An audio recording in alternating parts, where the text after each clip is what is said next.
எதற்காக வந்தாய்? கைது செய்யுங்கள்.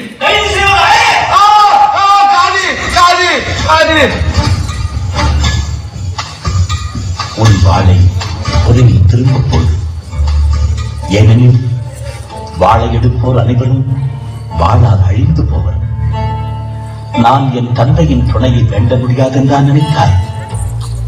நான் வேண்டினால் அவர் 12 பெரும் படைப்பிரிவுகளுக்கு மேற்பட்ட வானதூதரை எனக்கு அனுப்பி வைப்பாரே. அப்படியானால் இவ்வாறு நிகழ வேண்டும் என்ற மறைநூல் வாக்குகள் எவ்வாறு நிறைவேறும்? கண்பனை பிடிக்க வருவது போல் வாள்களோடும் தடிகளோடும் என்னை கைது செய்ய வந்தது ஏன்? நான் நாள்தோறும் கோவிலில் அமர்ந்து கற்பித்துக் கொண்டிருந்தேன். நீங்கள் என்னை பிடிக்கவில்லையே. இறைவாக்கினர் எழுதியவை நிறைவேறதே. இவை அனைத்தும் நிகழ்கின்றன.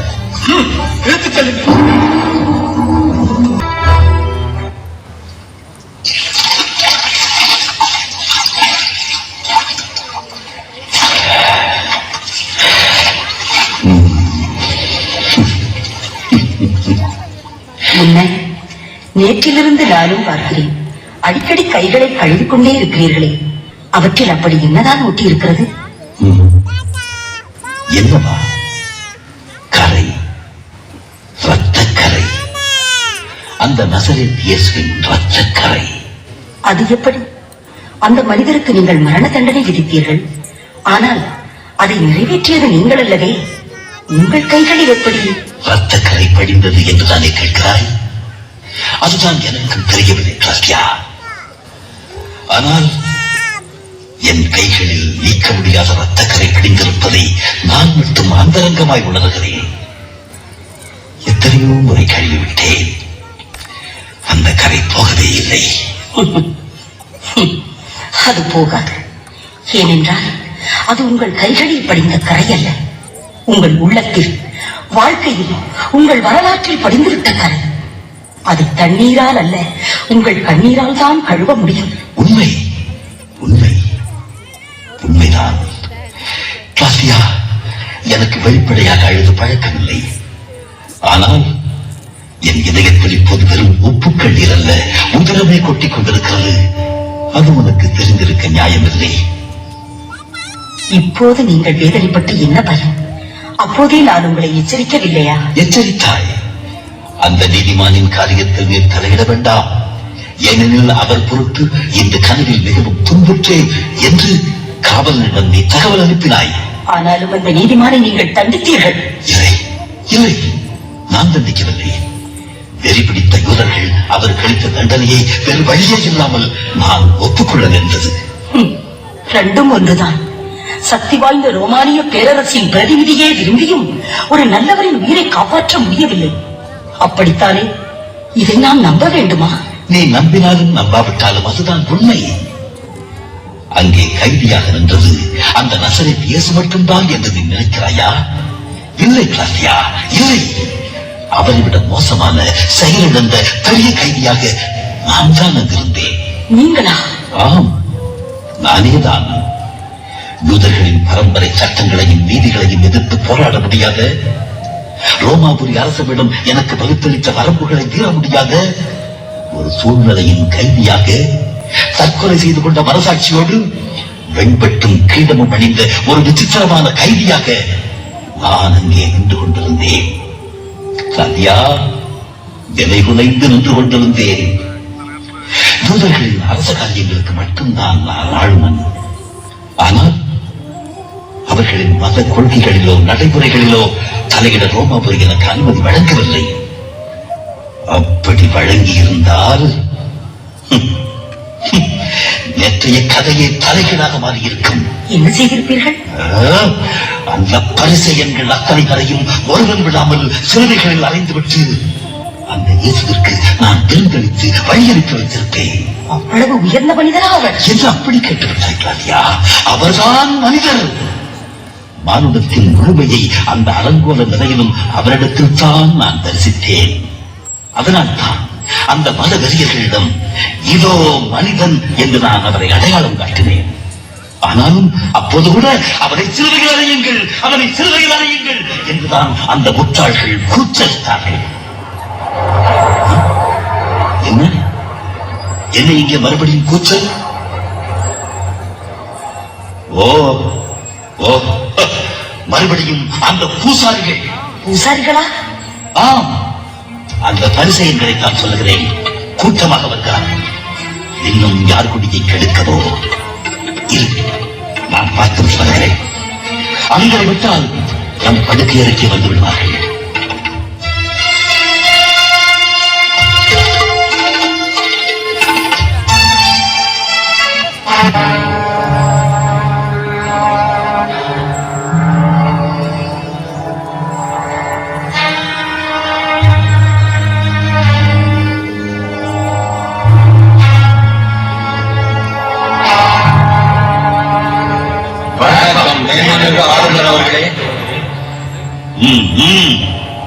என்ன இந்த காலை வேளையில் திடீரென்று?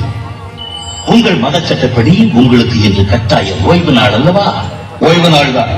ஆனால் இன்று நாங்கள் ஓய்வெடுக்கும் மனநிலையிலும் இல்லை, சூழ்நிலையிலும் இல்லை. ஏனது? அதுதான் என்னை கருவியாக வைத்து உங்கள் பிறவி பகைவரை நேற்று கொன்று விட்டீர்களே. இன்னும் அந்த மனிதனை நினைத்து அழுத்திக் கொண்டிருக்கிறீர்கள். அப்படி இல்லை. அந்த புரட்டுக்காரன் தான் செத்தால் 3ஆம் நாள் உயிர்த்து எழுவேன் என்று பலமுறை பலரிடம் சொல்லியிருக்கிறார். அதற்கு என்ன செய்ய சொல்லுகிறீர்கள்? உயிர்த்தெழுந்து அவர் என்னை வந்து பார்த்தால் அவரை கட்டாயம் உங்களிடத்தில் அனுப்பி வைக்கிறேன். ஏனென்றால் செத்த பிறகு ஒருவரை தண்டிக்க எங்கள் சட்டத்தில் இடமில்லை. நீங்கள் கோபமாக இருக்கிறீர்கள் போல இருக்கிறது. என்னென்ன, நான் புழுகுள் என்று இருப்பேன் என்று எதிர்பார்த்து வந்தீர்களா? படுபாதிகளே, நீங்கள் எல்லோரும் சேர்ந்து என்னையும் அல்லவா பாவியாக்கி விட்டீர்கள். என் கைகளிலும் அல்லவா ரத்தத்தை பூசிவிட்டீர்கள். அதுதான் உங்கள் பாவம் பழிகளையும் சேர்த்து நேற்று நாங்களே ஏற்றுக்கொண்டோமே. நீங்கள் ஏற்றுக்கொண்டு விட்டால் என் மனசாட்சி என்னை வாழாய் அறுக்கிறதே, ஈச்சியாய் குத்தி துளைக்கிறதே. அதற்கு என்ன செய்ய போகிறீர்கள்? நானும் என் மனைவியும் நேற்று இரவு முழுவதும் தூங்கவில்லை. மன்னிக்க வேண்டும். நேற்று முடிந்த கதையை இன்று பேசுவதில் பயன் என்ன? நாங்கள் ஒரு அவசிய காரியத்திற்காக உங்களை பார்க்க ஓடோடி வந்திருக்கிறோம். உங்களுக்கு எல்லா விஷயத்திலும் அவசரம் தானே? அதே போல சாவதற்கு யாராவது அவசரப்படுகிறீர்களா? அப்படிப்பட்டால் எவ்வளவோ நன்றாக இருந்திருக்கும். இந்த நாடும் உருப்படும். சரி, உங்களோடு வாதாடி கொண்டிருக்க இப்போது எனக்கு நேரம் இல்லை. முதலில் வந்த காரியத்தை சொல்லுங்கள். அந்த புரட்டுக்காரன் போலி மெசியா இயேசு உயிர் தழுவான் என்று எங்களுக்கு கொஞ்சம் கூட நம்பிக்கை இல்லை. அதை ஏன் என்னிடம் சொல்லுகிறீர்கள்? அது உங்கள் பாடு. ஆனாலும் அவனது சீடர்கள் இருக்கிறார்களே, அவர்கள் அவனை விட பெரிய புரட்டர்கள், மாயாவிகள். சீக்கிரம் சொல்லி முடியுங்கள். அவர்கள் கல்லறையில் இருக்கும் அவனது பிணத்தை எப்படியாவது திருடிக் கொண்டு போய் எங்கள் மெசியா இயேசு இறந்தோரிடமிருந்து உயிர் தெழுந்து விட்டார் என்று பொருளையை கிளப்புவார்கள், பொய்களை அவிழ்த்து விடுவார்கள். நீங்கள் சொல்லுவது ஏதாவது பொருத்தமாக இருக்கிறதா? ஒரு பிணம் உயிர்த்தெழுந்து வருவது என்பது வேறு, அது காணாமற் போவது என்பது வேறல்லவா? வேறுதான். ஆனால் அவரது சீடர்கள் கடுகை மலையாக்கி விடுவார்கள். இல்லாத பிணத்தை வைத்து இருப்பதையும் இல்லாததையும் கூறி அப்பாவி மக்களை குழப்பி விடுவார்கள். அப்பொழுது நிலைமை இதைவிட மோசமாகிவிடும். குரலிகளை கிடப்பவும் அப்பாவி மக்களை குழப்பவும் உங்களை விட திறமைசாலிகள் கூட இந்த நாட்டில் இருக்கிறார்களா? சரி, அதற்கு என்ன செய்ய சொல்லுகிறீர்கள்? நீங்கள் வேறொன்றும் செய்ய வேண்டாம். உங்கள் காவலர்கள் சிலரை அனுப்பி அந்த இயேசுவின் கல்லறைக்கு காவல் இருக்க சொல்லுங்கள். அது போதும். பிறகு நாங்கள் கவலையில் இருப்போம். அந்த மனிதனின் பிணத்திற்கு கூடவா நீங்கள் பயப்படுகிறீர்கள்? மிகவும் தைரியசாலிகள் தான். ஆனால் கல்லறையை காவல் காத்து என் வீரர்களுக்கு பழக்கம் இல்லை. ஏன், உங்களுடைய வீரர்கள் எல்லாம் என்னானார்கள்? அவர்களை வைத்தே நீங்கள் இந்த வெற்றியான் வேலையை செய்யலாமே. செய்யலாம் தான், ஆனால் அதற்கு உங்கள் அனுமதி வேண்டுமே. ஓஹோ, என் அனுமதி கேட்டு வந்தீர்களா? என் விரலை எடுத்து என் கண்களையே குத்துவதில் நீங்கள் எப்போதுமே வல்லவர்கள் தான். அப்படி இல்லை, உங்களுக்கு சிரமம் என்றால் நாங்களே அந்த பொறுப்பை ஏற்றுக்கொண்டு என் சுமையை குறைக்கிறீர்கள், அப்படித்தானே? ஆமாம். ஆஹா, என்ன பணிவு, என்ன பணிவு. சரி, உங்கள் ஆசையைத்தான் நான் ஏன் எடுக்க வேண்டும். உங்கள் இஷ்டப்படியே செய்து கொள்ளுங்கள். எனக்கு நிறைய வேலை இருக்கிறது. இனி நீங்கள் போகலாம். மிக்க நன்றி ஐயா, நாங்கள் போய் வருகிறோம். தலைமை குருவே, பெரியவரே. ஐயா, என்ன இல்லை, எனக்கு ஒரு சின்ன சந்தேகம். என்ன சொல்லுங்கள், தீர்த்து வைக்கிறோம். நேற்று என்னவென்றால் அந்த கொள்ளைக்காரன் பரபாசை விட அந்த சாது மனிதரை பயங்கரமானவர் என்றீர்கள். இன்று என்னவென்றால் அவர் கல்லறைக்கு போர் வீரர்களை காவல் வைக்க சொல்கிறீர்கள். உங்கள் எல்லோருக்கும் உண்மையிலேயே முன்பே பைத்தியம் பிடித்து விட்டதா அல்லது இனிமேல் தான் பிடிக்க போகிறதா?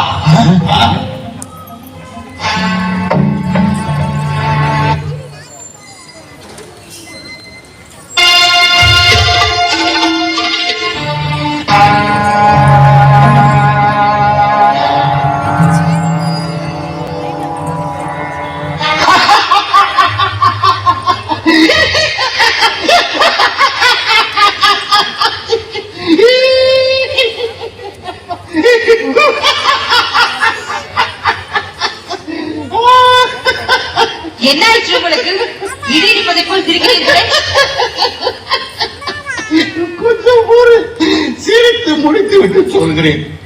அப்பா, எனக்கு சிரித்து சிரித்து வயிறு புண்ணாகிவிட்டது. போதும் போதும், அப்படி என்னதான் பெரிய வேடிக்கை பார்த்து விட்டீர்கள்? பார்த்த வேடிக்கை இல்லை அருணி, நான் கேட்ட வேடிக்கை. இப்போதுதான் நமது ஒற்றன் வந்து கூறிவிட்டு போகிறான். கேட்டால் நீயும் சிரிப்பாய். அப்படி என்ன செய்தியோ? வர வர இந்த பரிசெயல்களுக்கு பிணத்தை கண்டு கூட பயப்பட ஆரம்பித்து விட்டார்கள். என்ன பிணத்தை கண்டா? ஆம், ஒரு கல்லறைக்கு காவல் போட பிரார்த்து விட போய் அனுமதி கேட்டிருக்கிறார்கள். அந்த மகா புத்திசாலியும் அதற்கு அனுமதி வழங்கி இருக்கிறார். யாருடைய கல்லறையாம்? நேற்று காலை ஒரு கைதியை என்னிடம் கூட்டி வந்தார்களே, நினைவு இருக்கிறதா? ஆமாம், நீங்கள் தான் கூறினீர்கள் யாரோ இயேசுவின். அவனேதான். இந்த பரிசேயர்கள் அவனை நேற்று மாலை அந்த அடிமுட்டால் பிலாத்துவின் அனுமதியோடு சிலுவையில் அறைந்து கொண்டு விட்டார்கள். அப்படியா? பிறகு அவன் உயிரோடு இருந்த போது நான் செத்து 3ஆம் நாளே உயிர் தெழுவேன் என்று கூறி வந்தானாம். எங்கே அது உண்மையாகிவிடப் போகிறதோ என்று அவனது கல்லறைக்கு காவல் போட்டு விட்டார்கள். உங்களிடம் நான் நேற்றே சொல்ல வேண்டும் என்று நினைத்தேன். என்ன? நேற்று இந்த விஷயத்தில் நீங்களும் ஒரு தவறு செய்தீர்கள். நானும் தவறு செய்தேன். ஆமாம், அந்த குற்றவாளியை தண்டிக்கும் உரிமையை நீங்கள் ஆளுநர் பிலாத்துவுக்கு அளித்திருக்க கூடாது. நீங்களே அதை செய்து நாட்டின் மன்னர் என்ற உரிமையை நீங்கள் நிலைநாட்டியிருக்கிறீர்கள். நீ அப்படி என்ன? ஆனால் இதில் பிலாத்து செய்த ஒரு பெரிய சூழ்ச்சியை நீ புரிந்து கொள்ளவே இல்லையே. சூழ்ச்சியா? ஆமாம், எனக்கு எதிராக ஒரு பெரிய சரிவரையே அவன் பின்னி இருந்தான்.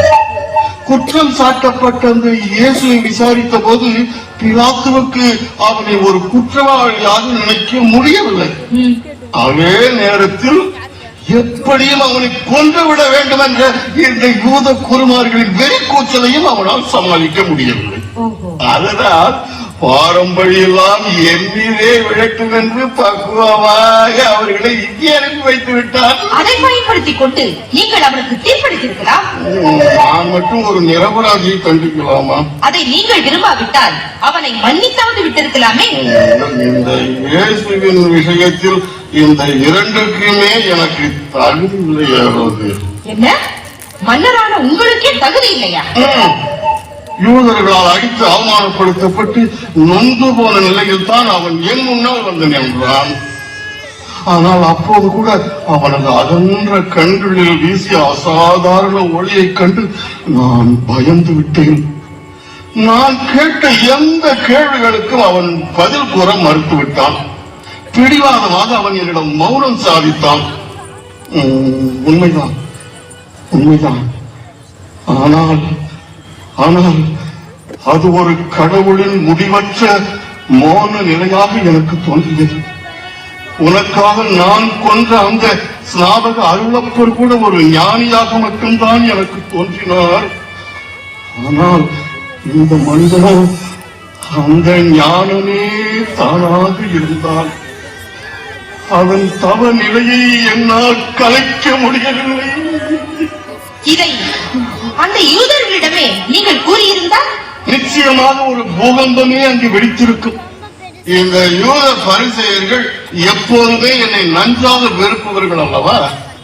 நான் இயேசுவுக்காக அவர்களோடு வாதாடி அந்த மனிதனை விடுதலை செய்திருந்தால் அவர்களது வெறுப்பு இன்னும் அதிகமாகி இருக்கும். இந்த நாட்டில் எனக்கு எதிராக ஒரு பெரிய கிளர்ச்சியை அவர்கள் தூண்டிவிட்டிருப்பார்கள். நான் அதை எண்ணித்தான் அஞ்சினேன். அதனால் ராஜதந்திரத்தோடு பேராட்டு என் மீது வீசிய அம்பை நான் சாமர்த்தியமாக அவன் மீதே வீசிவிட்டேன். மீண்டும் ஒரு பாவம் அல்லது பகை, இவை இரண்டிலுமிருந்தே இப்போது நான் தப்பித்து விட்டேன். அட அப்பா, நீங்கள் கூட பாவம் பழிக்கலாம் பயப்படுவதுண்டா? சலோமே, வா சலோமே, நாங்கள் இங்கே நேற்று நடந்த ஒரு முக்கியமான விஷயத்தை பற்றி பேசிக் கொண்டிருந்ததை எல்லாம் ஒன்று விடாமல் கேட்டுக்கொண்டேதான் வந்தேன். மிகவும் நல்லது. அப்படி என்றால் நீயே சொல், நான் செய்தது சரிதானே? நிச்சயமாக தவறுதான். நீங்கள் அந்த மனிதரை விடுதலை தான் செய்திருக்க வேண்டும். என்ன நீ கூட இப்படி சொல்லுகிறாய் சலோமே? அவன் ஒருவனுக்காக ஒரு பெரிய ஜனக்கூட்டத்தையே என்னால் எதிர்த்து நிற்க முடியுமா? இந்த நாட்டின் அரசர் என்ற முறையில் நீங்கள் அதைத்தான் செய்திருக்க வேண்டும். குற்றம் சாட்டுபவர்கள் மிகவும் சக்தி வாய்ந்தவர்கள் என்பதற்காக குற்றமற்றவர்களை கொடுமைப்படுத்தலாமா? அவனை நான் தண்டிக்கவில்லை. அந்த நிரபராதியை விடுதலை செய்யும் கடமையும் உரிமையும் உங்களுக்கு இருந்தது. ஆனால் நீங்கள் அதை செய்யவில்லை. பிலாத்துவிடமே நீங்கள் அந்த மனிதரை மீண்டும் அனுப்பியதில் ராஜதந்திரம் இருக்கலாம். ஆனால் அதில் நேர்மை இல்லை, நியாயமும் இல்லை. நான் அப்படி நினைக்கவில்லை செலோமி. வலிய வந்த வாய்ப்பை தவற விட்டு விட்டாரே, தன் உரிமையை விட்டுக் கொடுத்து விட்டாரே, தன் அதிகாரத்தை பயன்படுத்தவில்லையே என்றுதான் எனக்கு வருத்தம். உனக்கு எப்போதுமே உன் உரிமையை பற்றியும் உடைமைகளை பற்றியும் தான் கவலை. நீ வேறு எப்படி நினைப்பாய்? ஆனால் கூட அப்பா, இதில் ஒரு சின்ன ஆறுதலும் திருப்தியும் மட்டும் எனக்கு உண்டு. திருப்தியா? ஆம், நேற்றிலிருந்து இந்த ஜெருசலம் நகரே சோகத்தில் மூழ்கி கிடப்பதாக என் தோழிகள் கூறினார்கள். நல்ல வேளை, அதன் துயரத்திற்கு நீங்கள் காரணமாகி விடவில்லை. 2 ஆண்டுகளுக்கு முன் அந்த அருளும்பரை கொன்றது போல் இந்த இயேசுவையும் நீங்களே கொண்டிருந்தால்? சலோமே, இந்த குற்றச்சாட்டை நீ அடிக்கடி கூறுகிறாய். நீ கேட்டதால் தானே அந்த கொடுமையை நான் செய்தேன். ஆம், நான் தான் கேட்டேன். மதுவின் போதையில், அன்று அந்த அவையில் என் ஆட்டத்திற்கு கிடைத்த அற்ப புகழின் போதையில், அதுவும் அம்மா கேட்க சொன்னதால் அந்த ஞானியின் தலையை நான் உங்களிடம் பரிசாக கேட்டேன். அதற்காக அதை நீங்கள் கொடுத்து விடுவதா? நான் என்று விஷம் கேட்டிருந்தால் கூட நீங்கள் எனக்கு கொடுத்திருப்பீர்களா? நீ கேட்டதிலும் தப்பில்லை, அவர் கொடுத்ததிலும் தப்பில்லை. அந்த அருளப்பன் எங்கள் திருமணத்தையே விமர்சனம் செய்தார்.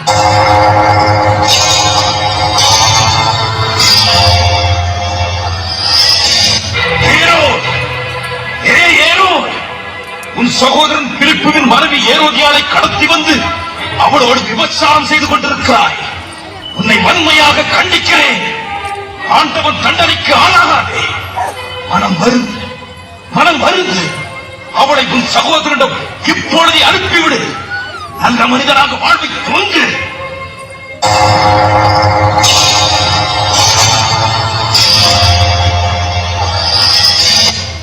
முதலில் இவரது சகோதரரை மணந்திருந்த நான் அவரிடமிருந்து விலகி மீண்டும் இவரை மணந்தேன் என்று எங்களை ஒழுக்கமற்றவர்கள் என்று பிரச்சாரம் செய்தான், சாடினான், சபித்தான். அதில் என்ன தவறு? நீங்கள் இருவரும் செய்த காரியம் இந்த நாட்டில் இந்த காலத்தில் பெரிய குற்றம் அல்லவா? எங்களுக்கு சரி என்று பட்டதை நாங்கள் செய்தோம். அதை கேட்க அவன் யார்? அதை போல் அவருக்கு சரி என்று பட்டதை அவர் பேசியிருப்பார். ஊர்வாய்க்கு தாழ் போட முடியுமா? அப்படி போட நீங்கள் யார்? யாரா? நாங்கள் ராஜ குடும்பத்தை சார்ந்தவர்கள். அவர் மன்னர், நான் மகாராணி. அப்படி சொன்னால் எப்படி? நீதி எல்லோருக்கும் ஒன்றுதானே. மன்னருக்கு ஒரு நியாயம், மக்களுக்கு ஒரு நியாயமா? எப்போதோ நடந்துவிட்ட காரியத்துக்கு எப்போதையே நீங்கள் இருவரும் இப்படி வாதாடி கொண்டிருக்கிறீர்கள். அப்பா, அம்மா, முதலில் நான் கூறுவதை நீங்கள் இருவரும் சரியாக புரிந்து கொள்ளுங்கள். இப்போது கூட உங்கள் திருமணத்தை நான் விமர்சிக்க விரும்பவில்லை. அதை பற்றி நான் பேசுவது நாகரிகம் அல்ல. எனக்கு ஒரு உண்மை நன்றாக தெரியும். ஏரோதுகளால் மட்டும் உருவாக்கப்படுபவர்கள் அல்ல. பொய்மை, கயமை, இயலாமை, பேராசை, சுயநலம், நம்பிக்கை துரோகம், இது போன்ற ஈனத்தனங்களுடைய கணவர்கள் எங்கெங்கே இருக்கிறார்களோ அங்கெல்லாம் ஏரோதியாள்கள் தோன்றத்தான் செய்வார்கள். அதை யாராலும் தடுக்க முடியாது. நான் சொல்ல வந்தது அதுவல்ல. ஆனால் அதை குறை கூறினார் என்பதற்காக ஒரு புனிதரின் தலையை கிள்ள வேண்டுமா? அறியாத வயது, புரியாத போது உங்கள் அருமை மகளே கேட்டதாக இருக்கட்டும், அதற்காக ஒரு உத்தமனின் உயிரை குடிக்க வேண்டுமா? உண்மையான அன்பினால் கூட ஒருவர் கண்மூடித்தனமாக செயல்படும் போது அதனால் எவ்வளவு பெரிய விபரீதங்கள் நிகழ்ந்து விடுகின்றன பார்த்தீர்களா? பிரியமானவர்களை திருப்தி செய்வதற்காக பெரிய பாவங்களை செய்வது அரச தர்மமும் அல்ல, மனித தர்மமும் அல்ல. அதனால் இப்போது என் நிலை எப்படி ஆகிவிட்டது தெரியுமா? அன்றிலிருந்து ஒவ்வொரு வினாடியும் குற்ற உணர்வால் நான் செத்து செத்து பிழைக்கிறேன். என் இளமையும் உற்சாகமும் கபடமற்ற தன்மையும் அந்த நாளோடு என்னிடமிருந்து விடை பெற்றுக் கொண்டு விட்டன. ஆடாத ஆட்டம் ஆடினேனே, அந்த ஆட்டமும் பாட்டமும் இப்போது அடியோடு நின்று விட்டது. நான் நடனம் ஆடும் போதெல்லாம் பிரியமாக அணியும் மணிமாலைகளில் கூட மணிகளுக்கு பதில் மனித தலைகள் கோர்க்கப்பட்டிருப்பது போல் எனக்கு தோன்றியது. அவற்றை நான் தூக்கி எறிந்து விட்டேன். மொத்தத்தில் இதயத்தால் இப்போது நான் ஒரு இடுகாட்டு பறவை, கல்லறை குயில். மகளே, உன் இதயத்திற்குள் இப்படி ஒரு எரிமலை புகைத்து கிடக்கிறதா? அம்மா, உணர்ச்சி வசப்பட்ட நிலையில் நாங்கள் இருவருமே உனக்கு பெரும் தீங்கு செய்து விட்டோம். அதற்காக எங்களை தயவு செய்து மன்னித்து விட மகளே. குற்றத்திற்கு வித்திட்டவளே நான் தானே. நான் எப்படி உங்களை மன்னிப்பது? அப்பா, இப்போது எனக்கு ஒன்று புரிந்துவிட்டது. நம்மை மட்டுமல்ல, இந்த நாட்டையே ஆண்டவர் இனி ஒருபோதும் மன்னிக்க போவதில்லை. அன்று ஸ்நாபக அருளப்பர், நேற்று இயேசு, இப்படி புனிதமானவர்கள் எல்லாம் அடுத்தடுத்து இங்கே அநியாயமாக கொல்லப்படுகிறார்கள். இது நல்லதற்கல்ல. மிக விரைவில் இந்த நகரம் நாசமாக போகிறது, நாடு அழிய போகிறது.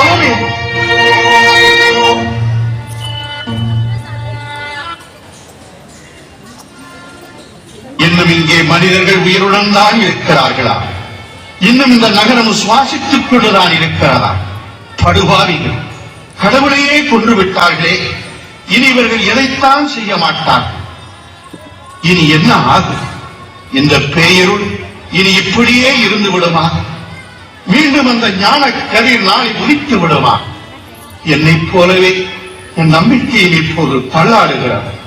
இந்த பூமியைப் போலவே என் அறிவிலும் இப்போது இருள் சூழ்ந்து விட்டது. படித்த வேதம் மறந்து விட்டது. அந்த பாழாய் போன பரிசெயர் செய்த படுகொலை மட்டும்தான் இப்போது என் நினைவிலே இருக்கிறது. இனி என்ன நடக்கும்? இறந்த இறைமகன் மீண்டும் வருவாரா? மீண்டும் வருவாரா? வேத சத்திய வெளிச்சத்திற்கு வருமா? அல்லது ஐயோ, அதை என்னால் எண்ணி பார்க்கவே முடியவில்லையே. அவர் இல்லாத உலகத்தை என்னால் கற்பனையில் கூட காண முடியாதே. நான் என்ன செய்வேன்? நான் என்ன செய்வேன்? ஐயா, ஐயா, ஏன் அழுகிறீர்கள்? அப்பாடி, இந்த நாடே கண்ணீரில் மிதக்கின்ற அந்த அவல வேளை உன்னால் மட்டும் எப்படி அழாமல் இருக்க முடிகிறது? நான் நிறைய அழுது விட்டேன் பெரியவரே. நேற்றைய முன்தின நள்ளிரவிலிருந்து இதோ சற்று முன்வரை இனி அழுவதற்கு என் கண்களில் கண்ணீரே மிச்சமில்லை. அது வற்றி விட்டது. யாருக்காக அழுதான்? யாருக்காக நீங்கள் அழுகிறீர்களோ, யாருக்காக இந்த நாடே இப்போது அழுது கொண்டிருக்கிறதோ அவருக்காகத்தான். அது இயேசு என்ற மெசியாவுக்காகத்தான். கெத்செமனே தோட்டத்தில் என் கண்ணெதிரிலேயே அவர் யூத வெளியீடு கைது செய்தார்கள். என்ன, உன் எதிரிலேயா? நீ அப்போது அங்கே இருந்தாய்? ஆம், அன்றிரவு அவரை பின்தொடர்ந்து சென்றவர்கள் நானும் ஒருவன். முழு விவரமும் கூறினால்தான் உங்களுக்கு புரியும். என் பெயர் மார்க்குஸ், மார்க் என்று அழைப்பார்கள். என் தாயின் பெயரும் மரியாதான். இயேசு கிறிஸ்துவின் மீது பெரும் ஈடுபாடு கொண்டவர் என் அன்னை. சென்ற வருடம் பாஸ்கா பண்டிகையை இயேசு தம் சீடர்களுடன் எங்கள் வீட்டில் தான் கொண்டாடினார். ஓ, அப்படியா?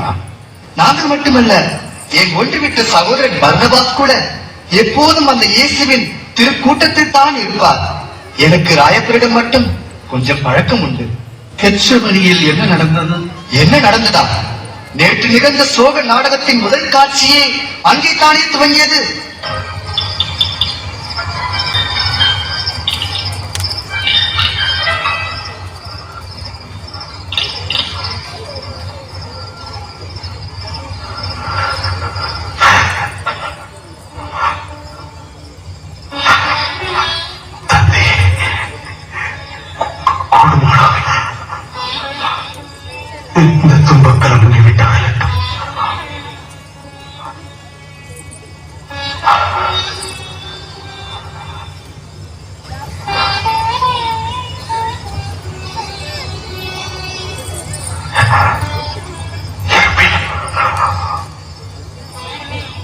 உன் சித்தம் என் விருப்பப்படி என்று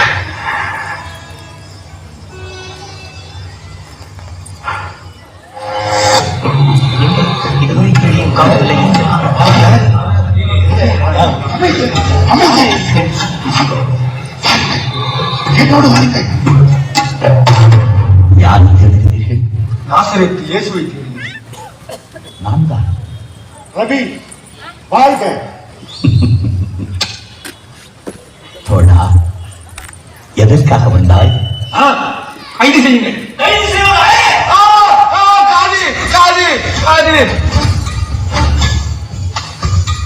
உன் வாளை பொறுமி திரும்பப் போடு. ஏனெனில் வாழை எடுப்போர் அனைவரும் வாழால் அழிந்து போவர்.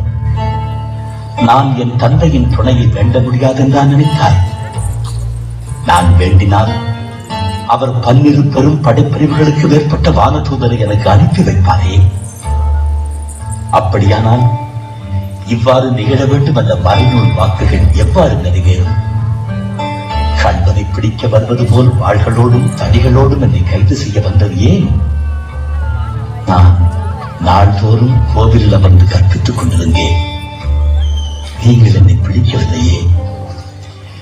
இறைவாக்கினர் எழுதியவை நிறைவேறதே. இவை அனைத்தும் நிகழ்கின்றன. எடுத்துச் செல்லுங்கள்.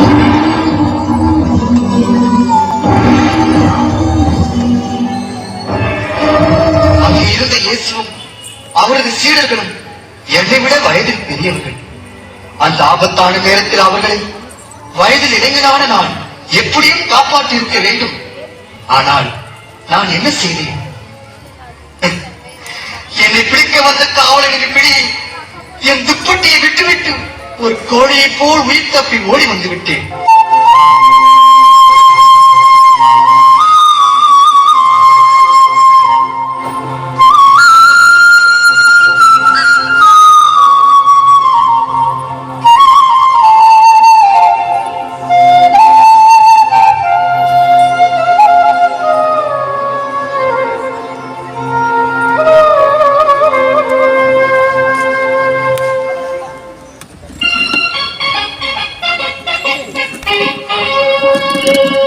நசரேயனாகிய இயேசு யூதர்களுடைய ராஜா. அரசே, நீர் மிகவும் கொடுத்து வைத்தவர். ஏன் தெரியுமா? மிக உயர்ந்த கல்வழி மலை அல்லவா நீர் அழையப்பட போகிறேன். வானத்தின் மீதும் பூமியின் மீதும் அதிகாரம் படைத்தவன் என்று கூறிக்கொண்டாயே. இன்று வானத்திற்கும் பூமிக்கும் இடையில் நீ பங்கப் போகிறாய். யூதரின் அரசே வாழ்க. யூதரின் அரசே வாழ்க. இதோ முள்முடி. யூதரின் அரசர் தலையை அலங்கரிக்க முள்முடி சூட்டுவோம். யூதரின் அரசே வாழ்க. யூதரின் அரசே வாழ்க. எங்கோல் தந்தை அரசனாக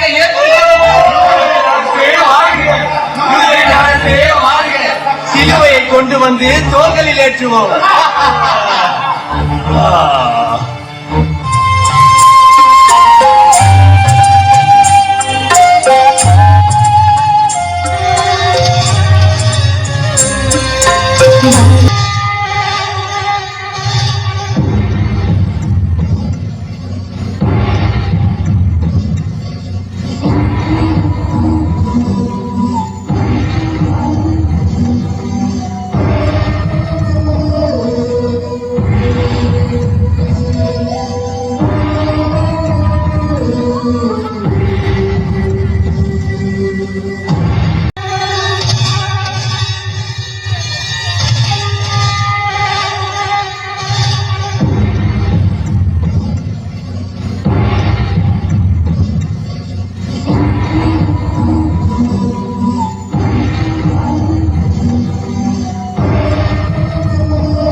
ஏனப்பா இவன் தடுமாறி விழுகிறான்?